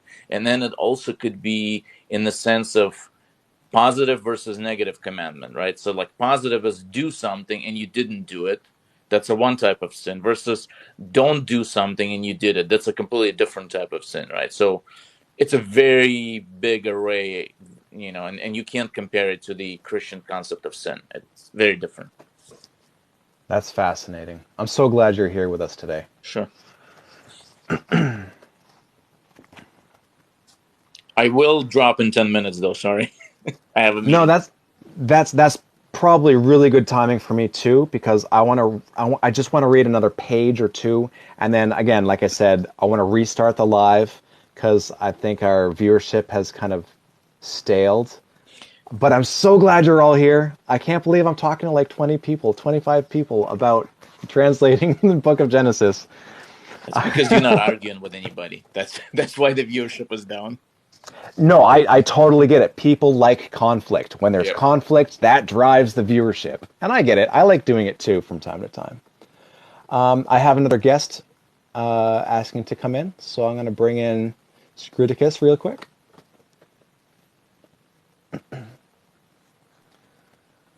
Hey, Reuben. Hello. Hey, how are you? I'm well. You? I'm good. Good. Um, is your now, from what I understand in the Jewish tradition, there are some more fundamental takes Of or course. of that it's literal, and then others. Most of the Jewish people I've met say no, it's not literal, but we tease out the moral sort of guidelines, and you kind of wrestle and sort of combat the nature of God and what it means, and it seems to be a much more honest approach to it as opposed to just blind faith. Which sort of on the spectrum of in your Judaism would you be do you think? Is this I don't want to. I don't want to offend Yeah, viewers. I mean, I can summarize it very shortly. Like I'm consider myself a rationalist, Hmm. meaning that I seek the meaning of everything, and I seek the rational explanation of everything. I don't take Okay. anything on faith. Very But good. from the general perspective, I would be considered modern Orthodox, that which is like the group would be. But Judaism has almost as many sects as Christianity nowadays. Yes, that's what I understand. So, what does modern Orthodox mean then? Just to clarify for me. You keep the majority of the law as was commanded by the court and the Torah, but you try to live a modern lifestyle with it. You don't live like the Orthodox Hasidic people who were all black and kind of shelter themselves away from society. So the from what I understand, and maybe that's from the Septuagint, which I understand is not a good translation of the Tanakh, Hmm. but is there 613 Yes, commandments? 613 are direct ones that's in the five books of Moses. Mhm. And then on top of that, we have the rules that the original court Sanhedrin established, and that's written in the book of Mishnah. So Okay, we're commanded to follow the court also, which is in the Deuteronomy. It's commanded to follow the court. So that's why we follow both. so 613, and then how many is in the The Mishnah, Sanhedrin court? I don't know, like 200-300, something like that. Wow, wow. And so it's your expectation that you won't live up to all those, and you won't be able to Oh, do them, and that's there's no way that anybody could live up to them. But yeah, you also have to look at them in a more practical way. So 613 is total, but some of them are just for men, some are just for women, some are sure. just for farmers, some are for judges, some for kings, some for priests, so on. So to me Mm. personally, maybe like 60 applies out of those. And then, of course, modern sensibility would come into it because there's things in Correct. there that Certain things yeah, I just can't do in the correct, yeah, modern world, right? So it doesn't apply. yeah. I like that idea that you put your humanity, your morals above. Yeah, one Yeah, thing I'll tell you that if it comes to a point where like the commandment contradicts with morality, with like sensibility of modern world, I'm gonna live what I feel the better way of doing it as a human, and then I'll take it up with God after I'm done. hmm. It's interesting that in the Tanakh, there's no, like you said, mention of afterlife. It's something like you lay with your ancestors, or It's so there's the word Sheol, which people sometimes try to say that that means hell, but Sheol literally translates as grave. So, and then there's phrases something like when Abraham was gathered to his forefathers. Well, okay, but what does that mean, right? It could be just poetic. sure, okay, yeah, because like Shintoism has sort of those ties to the ancestors, right? Sort of like ancestor worship or Yeah, but reverence. it doesn't actually tell you that that's what it literally means. It just you have this phrase that's not repeated again. So what does that phrase mean? It could mean something poetic that means okay, he's buried with his ancestors, right? We don't know what it means. Oh yeah, in Norse or one of those ones, it's like, "Lo there do I see my mother, lo there I see my Yeah, father," blah blah exactly. blah, and the line of my people back to the beginning or something. Yeah, that's a neat idea. Yeah, there's no clear way, and I actually like it that way because it what it means is that we have to focus on making this life good, and that's what all the commandments literally focus on making your family, your town, your community, your nation better for your children, so your children have better life and their children have better life. And when you live a bad life, it works the opposite way, where you're ruining the life of your community, your nation, your children will suffer, your grandchildren will suffer. You don't scare people by to like join you by saying you're gonna burn in hell. That's not like I wouldn't follow religion like that. Yeah, I like that there's no sort of carrot and stick, and there's no proselytization. Correct. Yeah. So, what's your opinion on the Christians adopting or sort of hijacking the Tanakh and the It's misinterpretations into cultural the Septuagint, appropriation. but then to sort of build on top of it to try to fulfill prophecy or I mean, I've debated plenty of Christians on that, and I've never lost. So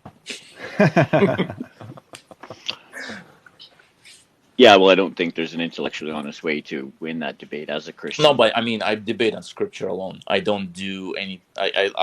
I'll win on scripture alone because I know both. That's genuinely amazing. Yeah. I know the Hebrew and the New Testament scripture, so I can debate on scripture. So is there a mistranslation in 1945 or 1946 that that goes from changes, where they get their homophobia from?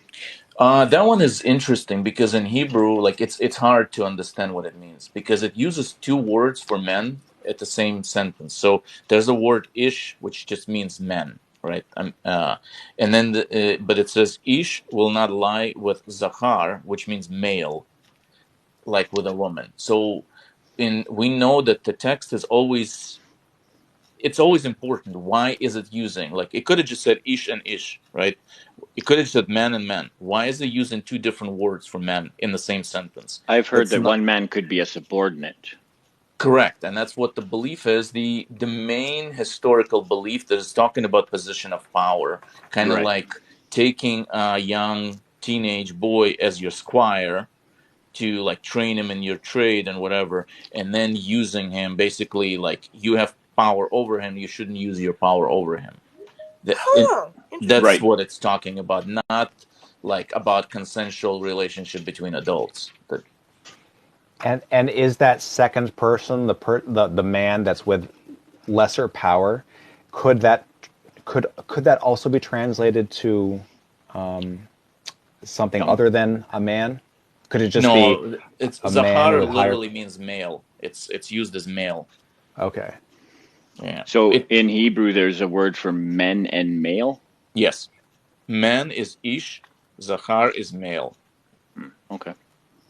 But it's also interesting because if you look contextually, there's a in one place there's a punishment for this for the action, and the punishment is death. Hmm. And the way it's used and contextually is applies the same way where it also is with a man who is forcing a woman. So Interesting. the question Oh, is interesting. it talking about punishment for SA or just for act, right? And I think contextually you could say that it's talking about the assault and not about willing act. Is there not in the Tanakh prescription that if you see a young or see someone unmarried, a lady that you want, you can force yourself, and then you must pay the father 50? No, no, no. That's a very bad misinterpretation and mistranslation. It clearly states there that if she doesn't call out, which when you read about it in the context, it's talking about willing relationships. So it means you came, you seduced her, that now you have to marry her, and And that's what the you think calling out from. would be the non-consent. Yes, and if it's non-consent, the man is put to death for that. And if she does consent and stays quiet, then it's like a dowry. If well, what it means again, we're talking about not literal meaning that she stayed quiet, meaning that this was something where he seduced her, she agreed to it, then they got caught, he has to marry her, which marriage was at the time was not limited to one person, so this means this guy can just add her as another wife to him. uh, and that was done in for a reason that at that time if he didn't do it, she's not really going to get married to anybody else because now it's a known thing in the society that she's already been with somebody, Oh, therefore slut nobody's going to shaming. want her. Correct. you have Oh, to I you hate have to that. think of the context of the time, Yeah, right? yeah. Well, I So don't think this it's a is book for today. It was a book no, of the no. It's time. Yeah. talking about that time, and it's saying in that time because not, what you did as a man at the time is you basically destroy her chances of getting married. So now you're required to marry her, and you can't. The man cannot divorce her. She can divorce him, but he cannot divorce her anymore because Oh, he that's basically right. ruined her That's so chances of getting interesting. married. That's gross. Well, I That mean, it's yeah. protection of a woman, right? If you want to It's think about it, it's protecting women at the time. I mean, Well, maybe the giving her best some it can. financial security, but the idea that she's ruined her filthy, Well, I mean, but you you know what I have mean? to. That part, You, and I'm not, I'm saying So in the culture there at the was time. purity culture of the time, Yeah, and yeah, there was you a yeah, can't apply hard modern push morality on to purity their culture. time. Yeah, the concept was, you have to remember that the time period, the only form of birth control was abstinence, and something that the Egyptians came up with that didn't work that well, and it was some kind of something made of lamb. Um, Yeah, and the only way to prevent pregnancy was abstinence. So like purity culture was a really big deal if you didn't want your daughter to run away. yeah. yeah, I'm not it's applying my modern morals to these types of conversations about the Tanakh. No, I know it, but you have Yeah, to think of like the time period. It's where women were mm, used as an object of trade for yes, power. correct. Yeah, chattel. it's trying to use its best possible situation at the time, right? Yeah, It's not yeah. talking about modern world. But and where I and get my part of our backup, and part of our modern struggle in our society today is trying to apply these ancient moral teachings or methods of purity culture to our modern world, Yeah. our modern exactly. Well said. situation. And We, actually, this would be the perfect example of what you said about keeping all the commandments. This would be perfect example of commandment that I wouldn't need to keep nowadays, right? It just no longer applies to modern society. because your Oh, right, morality has yeah. eclipsed the morality of the Correct. time. We Yeah, evolved and past it. yeah, and like the host said, when the some people will say, "Well, this we need to use this as our guide," well, that's when we need to apply modern morals and sensibilities to the quote unquote lessons or guidelines or laws or commandments or whatever, right? Yeah, I fully agree with that. Anyway, I got to drop for a meeting, guys. I'm actually Yeah, good. late. This is a great time to wrap the whole thing up. So thank Thank you you. This all. was so interesting. Yeah, Thank Thanks, you. Ravon. thank you. Bye. Yep. Come back again. Let's do this again. I'm not going to sign off forever. Forever. No, I'm gonna restart the live now. So please drop out. Scriticus, glad to have you. Chelsea, hop on out. I'll be back.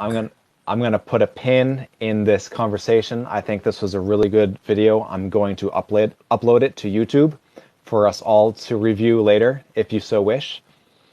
Please pick up a copy of this book if you can, if you want to. The Book of Genesis by James Tabor. I'm going to continue reading it in future videos that I post. But I really wanted to just have this live conversation, getting through the preface, the importance of the translation, what he's trying to achieve through the translation. And I'm going to continue reading in his James Tabor's apparent translation of the Hebrew and the Greek Book of Genesis. So thank you all for being here. Don't go away. I will be right back. I'm just going to restart the live so that maybe we can get some more viewership, and we'll continue soon. All right. See you on the other side.